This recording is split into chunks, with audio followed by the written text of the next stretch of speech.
nila, hinihiga namin, inaalis ko pag umaga dyan at nakakayan pag may dumating. Pagkatapos ng libing ng isa sa ating beneficiary, ay eto, nag-scout na naman tayo ng panibago. Sila nga po ay isang 73 years old at 63 years old na senior na walang anak at nakatira dito sa isang kubo-kubong tagpi-tagpi ng sako at natutulog sa mga karton. At ating tunghayan ang bagong istorya ng buhay ng ating nahanapan. Ano pong pinagkakaabalan nyo araw-araw, nanay? Pag umaga po, naglalako po ako ng gulay, ang tuyo. Once again, mga kalingap, kagagaling nga lang natin sa pagatid natin kay Tatay Filomeno sa kanyang totoong bahay. Ayan, at pumunta nga po tayo ng barangay at may nilalapit sa atin. Ito, kakasama nga natin yung buting kagawad dito sa Alayaw. Anong pangalan nyo, kagawad? Kagawad Glory Abasona po. Ayan, si kagawad Glory. Ayan, may nilalapit po na na talaga naman pong nangangailangan dito din po sa barangay Alayaw at kumustahin natin sila. Ayan din po yung tahanan ng nilalapit sa atin. And parang yung old model na bahay po at may mga paa. Apat na po. Tapos tagpi-tagpi. Puro sa ako lang po yan. Oo, kumusta po kayo, nay? Lako-lako lang ako pag umaga. Hindi ako paghapon at nagawa naman ako. Ano pong pinagkakaabalan nyo araw-araw, nanay? Pag umaga po, naglalako po ako ng gulay. Ang tuyo. Yun po yung hanap buhay nyo. Po. Ilang taon na po si nanay? Po 73 po ako noong 23 ng January. Ayan, kaedaran ni Tatay Filomeno, mga kalingap. Ang lakas pa ni nanay, oh. Yung tindigan niya parang 50 years old. Nanay? Siguro mahilig ka po sa gulay. Ay, oo. Gulay nga po. Ayan, maganda po yan para mas lalakas ka po. Haba pa yung buhay mo, Oo. Baka vitamin po ako. Binanghingi ako sa center ng vitamin. Oo, maganda po yan. Sino po yung kasama nyo dito sa tahanan nyo? Yan po yung asawa ko lang. Kami lang po dyan. Gabi nga, tatakot na ako nung pagka yan, minsan ginagabi ako gabi na, naglalaba pa ako. At pag umaga, naglalako. Nakakarating ako doon sa malalayong na yan, yung kabibirok na yan, hanggang doon sa may, may, doon sa... malayo na nararating nyo para maglako ng mga gulay. Yung old camp ko yan, nadadating ko yan. Asan po ba yung mga anak nyo, nanay? Wala po ako yung anak. Wala kayong anak? Wala po. Mulat sa pulwa, hindi kayo nagkaroon? Hindi po. Ano po yung dahilan? Bakit di po kayo nagkaroon? Ay, matanda na po kasi ako nag-asawa. Ilang taon po si nanay na nag-asawa? Na po ako. 30 na ako mahigit. Pero hindi na po, nagkakunan ako, hindi na ako na buntis ulit.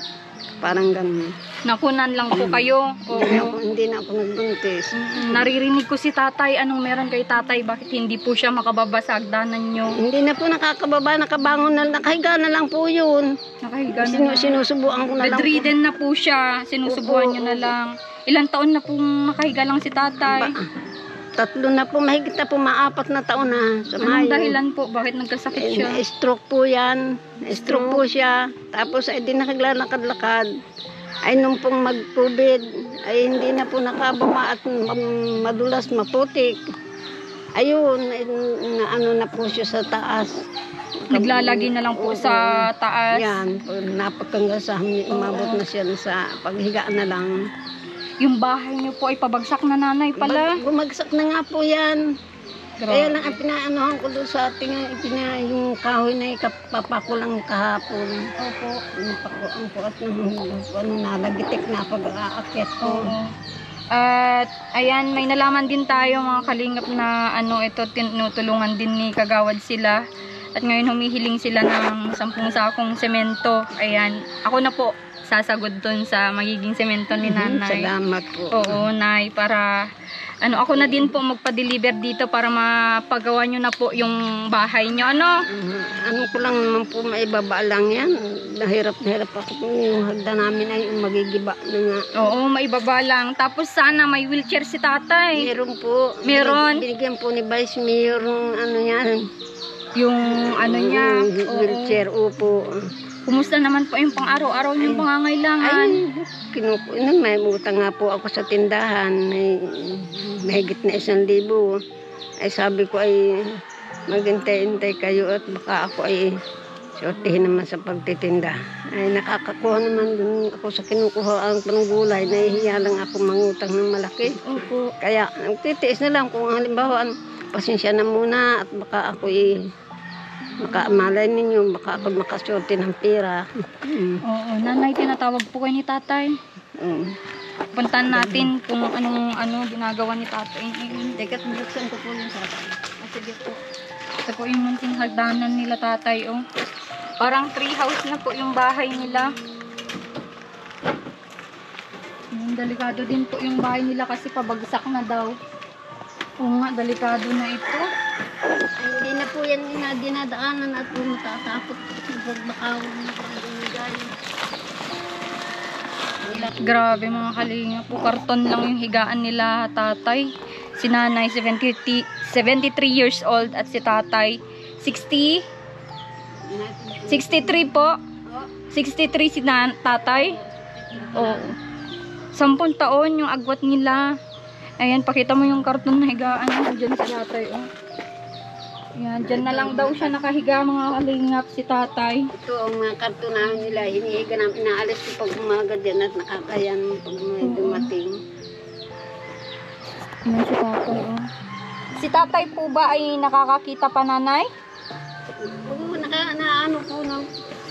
Kailangan ginagawa, hindi lang niya para ng Nakakita pa po si tatay? Hindi na po. Yung kabilang mata niya, yung kabilang mata na lang po. Yung kabilang mata na lang.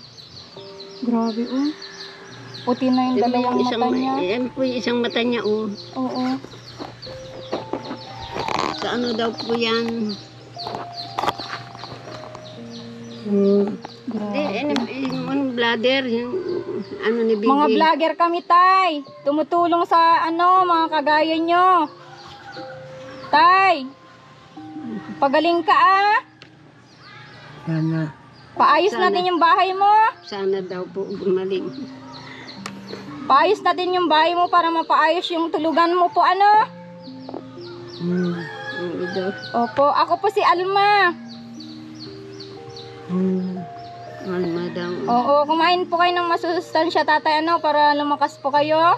Hindi naman, ayaw naman pong magkakarni. Gusto yung isdang bangus lang. Yung mga ganun lang po, ang bangus gulay, mga ganyan. Ayaw ng iba-ibang isda. Basta bangus lang. Ni isa, nanay, walang naging anak si tatay? Wala po. Walang naging anak. Wala po. Wala po. Grabe naman. Ganito kahirap.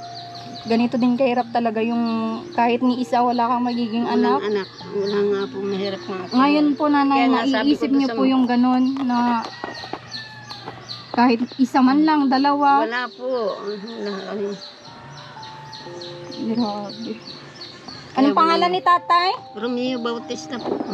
Tatay, kaano-ano mo si Christian Bautista, yung singer? Kaapelido lang. Kaapelido lang. Pero kilala mo yun, napapanood mo dati. Sikat po yun ay. Oo daw. Hayaan mo tayo kung ano man yung maitulong namin sa inyo, tutulungan ko kayo, Yan nga yung wheelchair, ma'am. May wheelchair siya. Salamat po sa nagpabigay na taga Vice Mayor po gobyerno. sa Kapanungan. Ano po? Vice Mayor sa Kapanungan. Si Vice Nakarating Mayor. nga rin yun dito. Si yan, Isturas. si attorney pala yun. Si Mabait po attorney. talaga yun. Ayan, may nasimulan na po pala sila dito. At yun din po yung CR nila, munting CR ni nanay. Wala pong si Arian. Parang liguan lang po. Liguan lang po, nanay. Doon na nga ako nakikisya. Nay, paano po nabuo itong bahay mo? Bakit ganito? Parang tinagpitagping. Utay-utay din po yan. Utay din po yan. Utay-utay din po yan hinihingian. Tapos pinagturong-turungan Yan pong yero na yan. Yung sa trabaho dati niya sa bayan, malakas pa. Ito naman, hiningi ko kay Mayor yan. Oo. Mga yero na kasi yan. may binibigay si Mayora na tig-apat po yatang yero. Hiningi ko doon. Saka itong yan. Ayan, nakita na natin mga kalingap ng ngiti sa mukha si nanay. Anong pangalan niyo, Nay, ulit? Inilita Bautista po. Amazona po ako, dalaga ako. Anong Amazona, Nanay? Amazona. Ang apelyido. Amazona. Kala ko, Amazona na galing bundok, sa... sa bundok. Oo. Amazona yung apelido. Ayan, kala ko naman yung Amazona na tagalabas. Pasensya na, Nanay. Hindi po. Oo. Kasal po ba kayo ni tatay? Ah. Oo. Nay, sa tinagal niyo dito, ilang taon na po kayo dito na nagtitis dito sa ano nyo, sa barong-barong nyo? Apat na taon. Maapat na po sa sa Mayo, August. Sa August, maapat na taon na. Bakit saan po kayo dati nakatira, Nanay? Doon po sa kabila, nagsusulok kami doon. Sa kabila ng Bundok ilog. po, yun? Opo, bundok. Oo. Sa Sino pong bundok nagsuggest na dito kayo magtira at Ay, ganito po, pa yung tahanan nyo, tagpi-tagpi? Ay nga po, mahirap doon at kuwan, malayo sa karamihan. Walang tutulong, if in case po, Tapos nga, nga po yan, ay nahulog na nga doon sa kaya sabi ko, doon na nga tayo sa kabila. Saan nahulog po? Kasi may bundok yung bahay na tinirhan namin. Naggulong pababa yan. Pagkakita ko doon, ditakbo na ako palusong doon sa Nakakalakad pa siya noon. Nakakalakad pa po. Ay nadulas yata, nahulog doon sa ganyan, talibis na ganyan. Ay doon sa may sasahan pati. Opo. Doon siya nahulog sa may malaking puno ng kahoy. May daanan papunta sa karsada. Sabi ko, takbo na ako palusong. Tapos hinila ko na lang yung sapata. Lakad, nahirapan na. Lumipat nga po kami rito, papingka-ingka na yun ang paglakad, kaya hindi na yun nakatulong mapag-ano. At ngayon, sobrang payat na payat ni tatay. Payat na nga po, pumayat na lang. Oo, ni minsan nasubukan yung ipa-check up, Nay. Po. May gamot po siya. Meron po, may mga gamot po. May maintenance. May losartan po yan. Ano yun, high blood si tatay? High blood po yan. Ang payat niya mga kalingap, kaso nga lang high blood pala si tatay. High blood po yan. Kaya na-stroke na ay. Ay, oo, kaya pala na bedridden na siya at Oo, kaya na si Vice binigyan ng sabi niya kasi Vice, anong gusto mo tatay? Sabi niya ang pinili niya. Pinuntahan ni Vice dito. Ang bait talaga ni Ate, anong gusto mo, shout out kay Atty. Marcia. Grabe. Anong gusto mo tatay? Ibigay ko regalo ko sa wheelchair na lang, ma'am. Hindi kaya isang linggo, luluwas muna ako ng Maynila. Pagbalik ng galing sa Maynila, narito na niya, tatay, yung wheelchair mo, tuwan-tuwa. Ayan. Nay, sa araw-araw ba na pagbenta mo ng mga gulay? Saan ka po kumukuha ng mga gulay? Doon po, sa may tabi ng karsada, doon sa may tabi ng Hindi nyo po milk. tanim? Hindi nyo po, nakikingi lang po kayo? Ano lang po kami. Porsyentuhan lang po ako doon. Okay, porsyentuhan. Kung magkano yung matutubo nyo, yun lang yun sa inyo. 50 pesos lang nga kanina ang ko. Araw-araw na kasi dati malakas. Ngayon 50 na lang. 50 pesos lang yung tubo nyo everyday. Grabe mga kalingap. Saan mapupunta yung 50 nyo po? Ay, walang nabibili nga. Kaya ako po utang na. Oo. Sabi ko, baka may maano ako sa mga kapatid ko. Ay, wala pa naman. May mga kapatid po kayo dito, Nay? Wala. Nasa Maynila po. Sa Maynila. Ang trabaho. May mga asawa na rin naman. Oo. Kaya hindi na rin namin. Ganyan po si tatay, lagi kayong tinatawag. Gusto niya nasa tabi kayo lagi. Kaya nga, yun ang hirap ako yung magtitinda. Pagdating ako, gusto niya may tinapay, may pagkain. Mga pagkain po. Nay, bilan mo ng bigyan kita ngayon. Tapos yung semento, ako na bahala magpapatid dito. Ako na magbayad ng delivery. Salamat. Tapos ngayon, bumili ka din po ng at mahatid ako dito ng bigas nyo kung anong kailangan na Ito po, pambili nyo ng pagkain nyo ngayon. Pansamantala, Salamat. At bukas, ipapadala ko dito yung semento at bigas sa inyo po, Oo, salamat, ma'am. Maraming salamat. Payakap daw, nanay. Ayan, yakap natin si nanay. Ayan nyo, nanay. Nandito na ang ang team namin para tumulong sa inyo, Maraming salamat sa inyo. Opo. Naawa kasi ako. Minsan naawa na ako sa sarili ko at kita na siyang pindan. Bibili ng gamot, bibili ng gatas, bibili ng diaper, bibili ng antibiotic nga. So, Nay, pahingi nung resibo. Bilan ko si tatay ng maintenance niya. wala pong resibo. Minsan dyan lang ako sa mga tindahan bumibili. Ay, ganon? Meron bang ganon? Meron po. Ano, losartan lang? Losartan Oh, losartan lang paano? Ba, ayan nyo. Kayo, Huwag na kayo mag-ano at naandito ako mag-provide para sa Maraming losartan ni salamat. tatay, no? Yung mata niya ba, nang pa-check up niyo na yun? Dinala na namin po yan sa diet. Kami nung magkapera ako nun sa senior. Ano pong decision nila dun sa mata niya makakita? Ay, inano na po yan ng gamot. Ay, hindi nagbalik ulit. Ganyan. Umigi yun, ay bumalik ulit. Wala kasi ako maibili ng mga gamot. May mga ano siya, yung Saan ba galing yung sakit ni tatay sa kanyang mata? Ba't nagkaroon ano ng... raw po yan sa high blood. Kaya nabulag na po siya. Puting-puti na mga kalingap yung mata ni tatay. Parang nagkaroon na ng cataract. Oo. Meron na nga po. Yan mo na, huwag ka na malungkot, no? Maging masaya ka. At si nanay po ay parehas na po silang senior. At Yun na lang ganito yung mga deserve tulungan kasi maiksi na lang yung buhay nilang natitira sa mundo. Ayan. Maraming salamat sa inyo. Malaking bagay na ito sa amin. Wala na nga kami bigas. Sabi ko, mamaya maglulugaw na lang tayo. Nanay, papadalan kita ng isang sakong bigas, para tsaka ulam nyo na din po. Tsaka wag po kayo magparaulam ng mga matataba. Hindi po nag-uulam ng baboy. More on gulay tsaka isda lang po ang Yun nga ang gulay. Yun nga ang turo ng kapatid, isda na lang. Kasi ayaw na nga kumain ng karne. Ayaw nga kumalalo kung taba, hindi na nakain. Hindi, ayaw na siya ng karne. Opo. Talagang isda na lang, banguso na ang Nay, kung mapahatid ko bukas yung semento, pwede nyo na pong yung bahay nyo sa Monday. Tingin po kayo ng pwedeng gagawa dito. At kung ano pa yung mga iba nating maitutulong, tutulong po kami sa inyo, no? Opo, maraming salamat. Opo. Malungkot na, Nay, no? Maging masaya na po kayo para kasi ang tao, the more na masaya, humahaba yung buhay. Yun na nga. Oo. Ayan, pakainin nyo lang po ng gulay, yung sustansya si tatay at bibilan ko din kayo ng mga mga prutas. Maraming salamat sa inyo. Ako minsan kasi hindi ko na alam, nabablank ko na ang utak ko. Minsan hindi ko na alam ang gawin kasi maraming kailangan. May gamot, may alcohol, mayroong may vitamin pa ako. Ay, hindi ko na alam kung saan ko kukunin.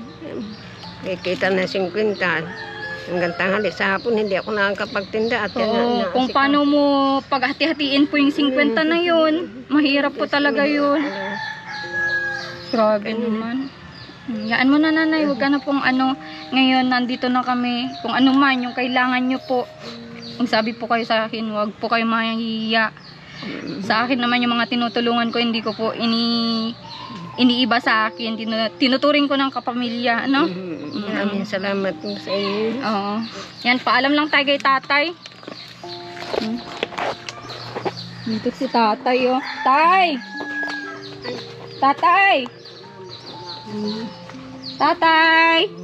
Oo. Pupunta na po ako. Sige. Oo, bibilan kita ng maintenance, Oo. At,